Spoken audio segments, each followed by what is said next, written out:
যাকে ফিল করবা তাকে বিয়ে করবা। বিষ্ণু ইসা ইসলাম বলেছেন, যে যাকে বিয়ে করবে সে যেন তার এমন কিছু দেখে নেয় যেটা দেখার ফলে তার প্রতি তার ভালোবাসা সৃষ্টি হয়। এটা সুন্নাত। হয়তো আপনি মেয়েটার কথা বলার স্টাইল দেখেন, কিভাবে হাঁটে, তার চাহনি, তার হাসি, এগুলো দেখে তার প্রতি আপনার একটা ভালোবাসা হৃদয়ে জন্মে দিবে কে? ভালোবাসা না জন্মালে বিয়ে করতে পারবেন? কথা বলেন না কেন? আব্বা আম্মা একটা ধরে নিয়ে আসছে, তারপরে কবুল বলা যাবে? এগুলোর জন্য এদেশের ডিভোর্সের রেট বাড়তেছে। ছেলে মেয়েদেরকে ওপেনলি একে অপরের সাথে দেখা করার সুযোগ করে দেয় না। বিয়ের আগে মুরব্বীদের সুপারভিশনে কথা বলা, দেখার সুযোগ করে দেবে।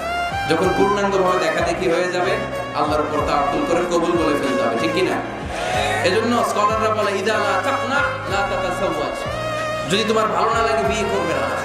আল্লাহ কোরআনে বলে নাই ফানকিহু মিনান নিসাই মাসনা ওয়া সুলাসা, ইচ্ছা মতো বিয়ে করো না। আল্লাহ বলেছে ফানকিহু মা তাবা লাকুম মিনান নিসাই মাসনা ওয়া সুলাসা ওয়া রুবা, যারা তোমার ভালো লাগে, মা তাবা লাকুম, যাকে দেখে তোমার ভালো লাগে, যাকে তুমি জীবন সঙ্গী করতে চাও, এরকম দেখে দেখে বিয়ের দরকার আছে না নাই?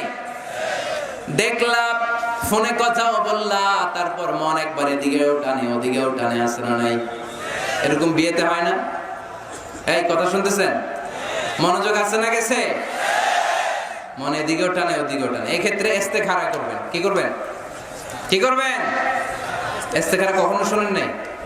ইস্তেখারা হচ্ছে আপনি রাতে 2 রাকাত নামাজ পড়ে একটা দোয়া পড়ে আল্লাহর কাছে চাইবেন, আল্লাহ আমার জীবন সঙ্গিনী বাছাই করতে চাই, একসাথে আমরা দুনিয়াতেও সংসার করব, তোমার জান্নাতেও একসাথে ঢুকতে চাই।